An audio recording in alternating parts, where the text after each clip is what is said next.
اے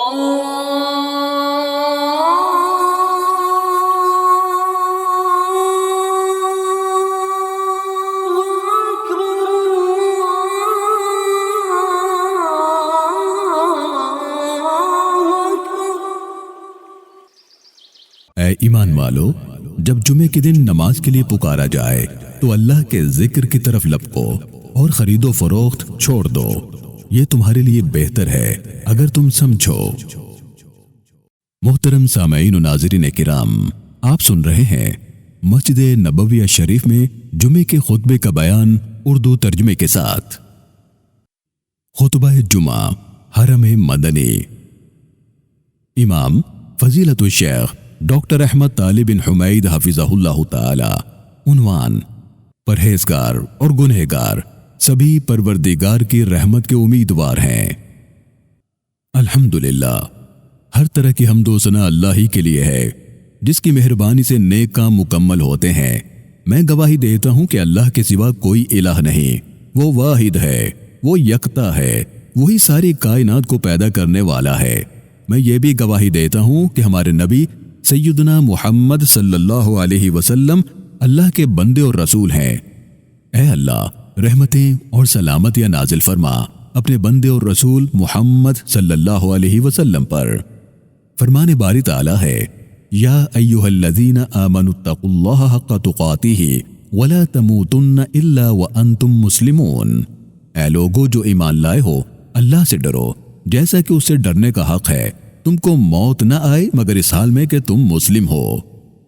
میرے مسلمان بھائیوں، یاد رکھو کہ عید الفطر کے دن جب لوگ عید کی نماز سے فارغ ہوتے ہیں تو انہیں ان کے اجر و ثواب گھر لوٹنے سے پہلے دے دیے جاتے ہیں۔ جس نے پورا کام کیا ہوتا ہے اسے پورا بدلہ ملتا ہے، جس نے کمی کی ہوتی ہے اسے اجر بھی کم ملتا ہے۔ رہی بات ڈنڈی مارنے والوں کی، تو آپ جانتے ہیں کہ ان کے بارے میں اللہ رب العالمین نے کیا فرمایا ہے۔ مومن چاہے جتنی کر لے، بہرحال وہ شرمندہ ہی رہتا ہے کہ کہیں اس کی نیکیاں رد نہ ہو جائیں۔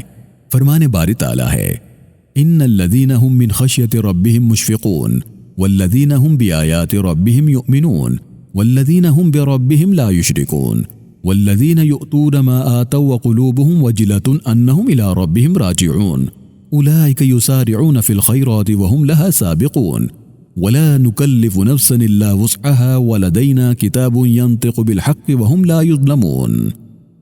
جو اپنے رب کے خوف سے ڈرے رہتے ہیں، جو اپنے رب کی آیات پر ایمان لاتے ہیں، جو اپنے رب کے ساتھ کسی کو شریک نہیں کرتے، جن کا حال یہ ہے کہ دیتے ہیں جو کچھ بھی دیتے ہیں، اور دل ان کے اس خیال سے کامتے رہتے ہیں کہ ہمیں اپنے رب کی طرف پلٹنا ہے۔ بھلائیوں کی طرف دوڑنے والے اور سبقت کر کے انہیں پا لینے والے تو در حقیقت یہ لوگ ہیں۔ اور ہم کسی نفس کو اس کی وسعت سے زیادہ تکلیف نہیں دیتے، اور ہمارے پاس وہ کتاب ہے جو حق کے ساتھ بولتی ہے اور ان پر کوئی ظلم نہیں کیا جاتا۔ پھر اللہ رب العالمین دوسرے مقام پر فرماتا ہے: انما یتقبل اللہ من المتقین۔ اللہ صرف صاحبان تقوی کے اعمال کو قبول کرتا ہے۔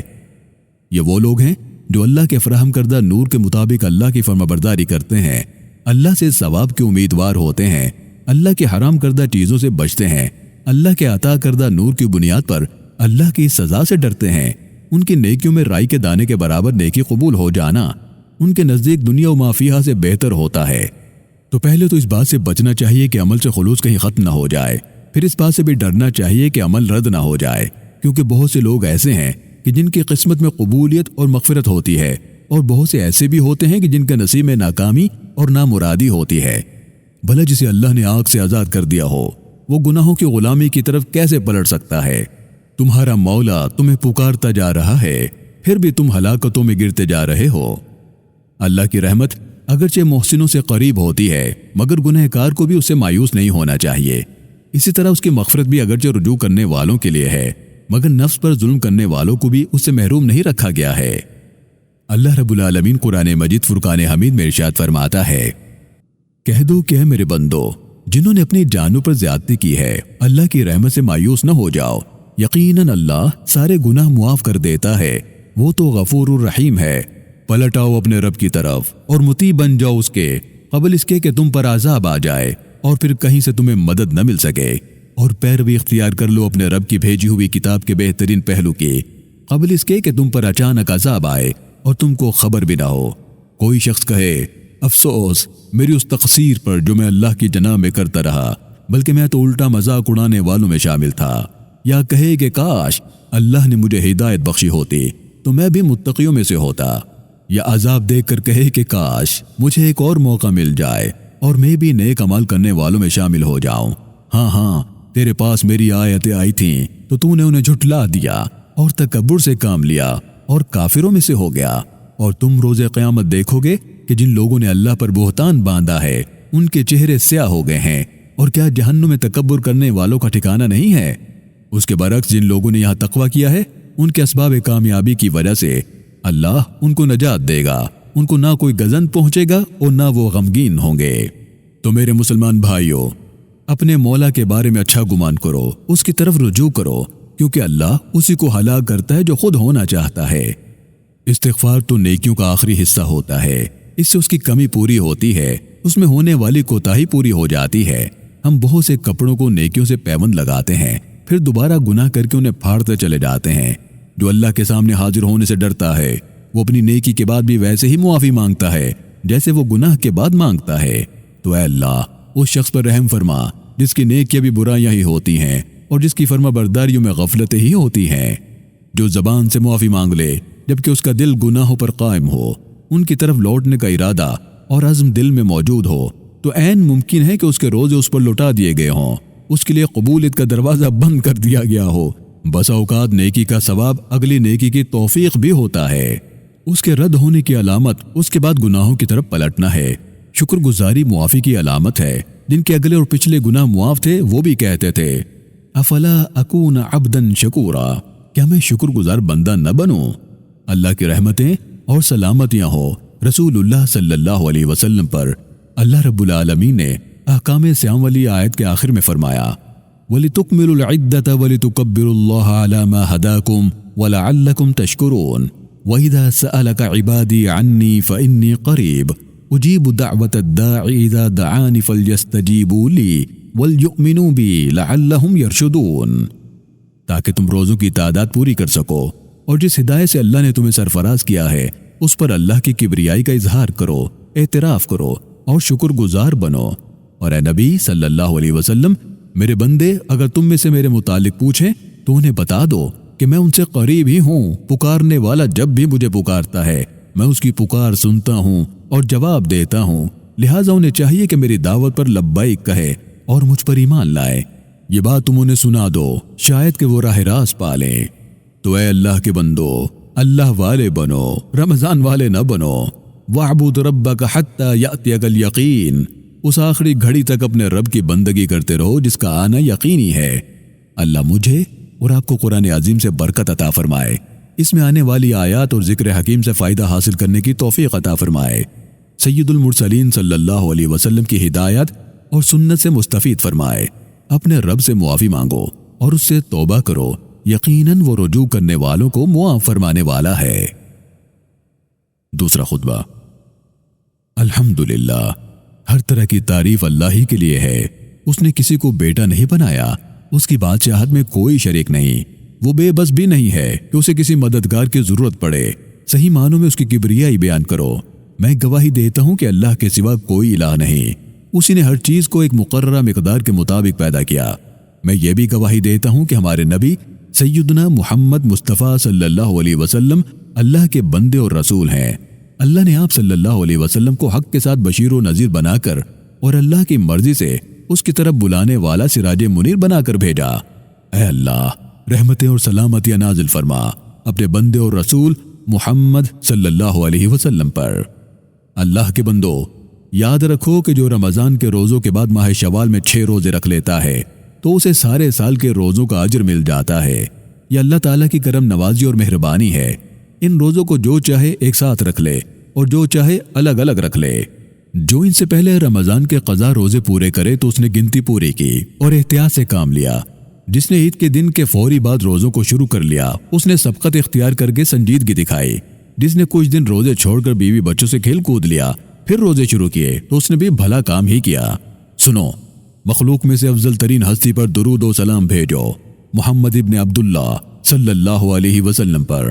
اللہ تعالیٰ نے آپ کو ان پر درود و سلام بھیجنے کا حکم دیا ہے۔ فرمایا ان اللہ وملائکتہ یصلون علی النبی یا ایھا الذین آمنوا صلوا علیہ وسلموا تسلیما۔ اللہ اور اس کے ملائکہ نبی صلی اللہ علیہ وسلم پر درود بھیجتے ہیں۔ اے لوگو جو ایمان لائے ہو، تم بھی ان پر درود و سلام بھیجو۔ اللہم صلی علی محمد وعلی آل محمد کما صلیت علی ابراہیم وعلی آل ابراہیم انک حمید مجید۔ اللہم بارک علی محمد وعلی آل محمد کما بارکت علی ابراہیم وعلی آل ابراہیم انک حمید مجید۔ اے اللہ رحمتیں، برکتیں اور مزید سلامتیاں نازل فرما اپنے رسول اور نبی محمد صلی اللہ علیہ وسلم پر، محمد صلی اللہ علیہ وسلم کے اہل بیت پر، جس طرح تو نے آل ابراہیم پر رحمتیں نازل فرمائی تھی اسی طرح برکتیں نازل فرما محمد صلی اللہ علیہ وسلم پر اور آپ کی آل پر، جس طرح تو نے آل ابراہیم پر برکتیں نازل فرمائی تھی۔ تو بڑا قابل تعریف اور بزرگی والا ہے۔ اے اللہ خلفائے راشدین، اصحاب ہدایت اماموں ابو بکر و عمر، عثمان و علی رضی اللہ عنہم سے اور تمام صحابہ کرام سے اور تابعین سے راضی ہو جا، اور قیامت تک ان کے نقش قدم پر استقامت کے ساتھ چلنے والوں سے بھی راضی ہو جا۔ اے سب سے بڑھ کر کرم نوازی فرمانے والے، اپنی رحمت اور کرم سے ہم سب سے بھی راضی ہو جا۔ اے اللہ اسلام اور مسلمانوں کو عزت عطا فرما، شرک اور مشرکین کو رسوا فرما، اپنے اور دین کے دشمنوں کو تباہ و برباد فرما۔ اے اللہ اس ملک کو امن و سلامتی اور سکون و چین نصیب فرما، اسی طرح سارے اسلامی ممالک کو بھی سکون و چین نصیب فرما۔ اے اللہ ہمیں ہمارے ملکوں میں امن نصیب فرما، ہمارے حکمرانوں اور اماموں کی اصلاح فرما۔ اے پروردگار عالم مسلمانوں کی حکمرانی ان لوگوں کے ہاتھوں میں دے جو تجھ سے ڈرنے والے، پرہیزگاری اپنانے والے اور تیری خوشنودی کے طالب ہوں۔ اے اللہ ہمارے امام کو ہدایت کی راہ پر چلنے کی توفیق عطا فرما، اس کے اعمال اپنی رضا کے مطابق بنا دے، اسے نیک اور اچھی کابینہ نصیب فرما جو نیکی کی نشاندہی کرے اور اس میں اس کی مدد بھی کرے۔ اے پروردگار عالم، اے اللہ، اے کریم، اسے، اس کے ولی عہد کو، اس کے بھائیوں کو خیر کے کاموں کی توفیق عطا فرما۔ اے اللہ ہمارے تمام گناہ معاف فرما، چھوٹے اور بڑے گناہ، پہلے گناہ اور آخری گناہ، سب کے سامنے ہونے والے اور تنہائی کے گناہ۔ اے اللہ تو فلسطین میں ہمارے کمزور بھائیوں کا سہارا بن جا۔ اے اللہ تو ان کا معین اور نصرت کرنے والا بن جا۔ اے پروردگار عالم ان کا حمایتی بن جا۔ اے قوت اور عزت والے، اے اللہ ان کی سختی دور فرما۔ اے اللہ، اے کریم ان کی مصیبتوں کو آسان فرما۔ اے اللہ، اے سب سے بڑھ کر کرم نوازی فرمانے والے، انہیں اور تمام مسلمانوں کو آسانیاں نصیب فرما۔ اے اللہ ہمارے گناہ معاف فرما، اپنے معاملے میں حد سے تجاوز کرنے سے درگزر فرما، ہمیں ثابت قدمی نصیب فرما اور کافروں پر ہمیں غلبہ نصیب فرما۔ اے اللہ ہمارے پرانے گناہوں کو بھی معاف فرما اور تازہ گناہوں کو بھی معاف فرما، تنہائی کے گناہوں کو بھی معاف فرما اور سب کے سامنے کیے جانے والے گناہوں کو بھی معاف فرما، اور جن گناہوں کو تو ہم سے زیادہ جانتا ہے ان سب گناہوں کو بھی معاف فرما۔ تو ہی آگے اور پیچھے کرنے والا ہے، یقیناً تو ہر چیز پر قدرت رکھنے والا ہے، تیرے سوا کوئی الہ نہیں، تو پاکیزہ ہے۔ یقیناً ہم ظلم کرنے والے ہیں، اگر تو نے ہم سے درگزر نہ فرمایا اور رحم نہ کیا تو یقیناً ہم تباہ ہو جائیں گے۔ ربنا آتنا فی الدنیا حسنہ وفی الآخرۃ حسنۃ وقنا عذاب النار۔ اے ہمارے پروردگار ہمیں دنیا میں بھی بھلائی عطا فرما اور آخرت میں بھی بھلائی عطا فرما اور آگ کے عذاب سے ہمیں بچا۔ اللہ کے بندو، اللہ فرماتا ہے ان اللہ یأمر بالعدل والاحسان وایتاء ذی القربى وینہی عن الفحشاء والمنکر والبغی یعظکم لعلکم تذکرون۔